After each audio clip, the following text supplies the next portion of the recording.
Syrian rebels said on Sunday they had captured helicopter base east of Damascus after an overnight assault, their latest gain in a costly battle to unseat President Bashar al-Assad that is drawing nearer to his seat of power. The Marj al-Sultan base, 15 kilometers 10 miles from the capital, is the second military facility on the outskirts of the city reported to have fallen to Assad's opponents this month.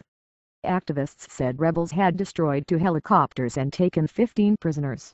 "We are coming for you, Bashar," a rebel shouted in an internet video of what activists said was Marj al-Sultan. Restrictions on non-state media meant it could not be verified.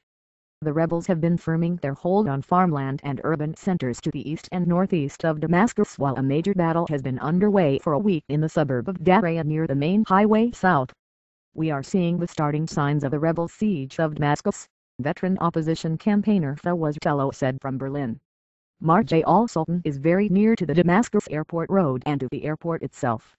The rebels appear to be heading toward cutting this as well as the main northern artery to Aleppo. Assad's core forces, drawn mainly from his minority Alawite sect, an offshoot of Shiite Islam that has dominated power in Syria for nearly 5 decades, are entrenched in the capital.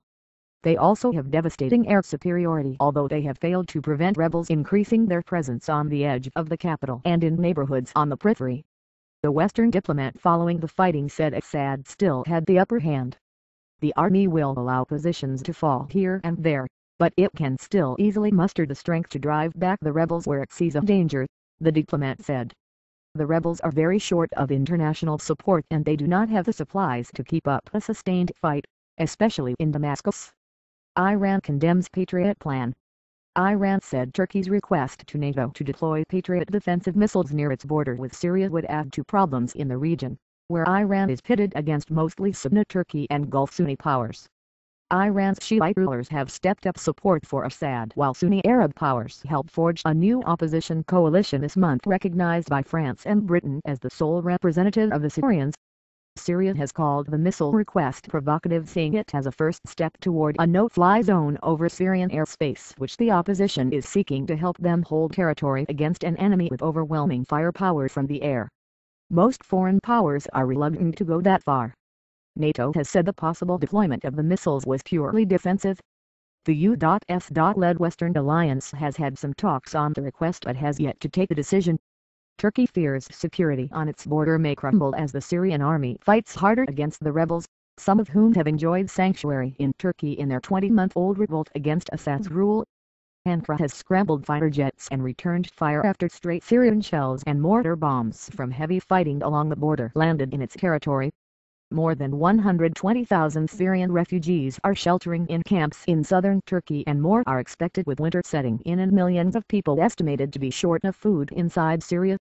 Baby Musab, a rebel operative in the area of Hajar al-Aswad in South Damascus, said the opposition fighters had given up expecting a no-fly zone. "The bet is now on better organization and tactics," he said. The video said by activists to have been filmed at the Marj al-Sultan base showed rebel fighters carrying Alaska 47 rifles. An anti-aircraft gun was positioned on top of an empty bunker and a rebel commander from the Ansar al-Islam, a major Muslim rebel unit, was shown next to a helicopter. "With God's help, the Marj al-Sultan airbase in eastern Ghouta has been liberated," the commander said in the video. Eastern Ghouta, a mix of agricultural land and built-up urban areas, has been a rebel stronghold for months. Damaged mobile radar stations could be seen on hilltops, with rebels waving as they walked in the compound.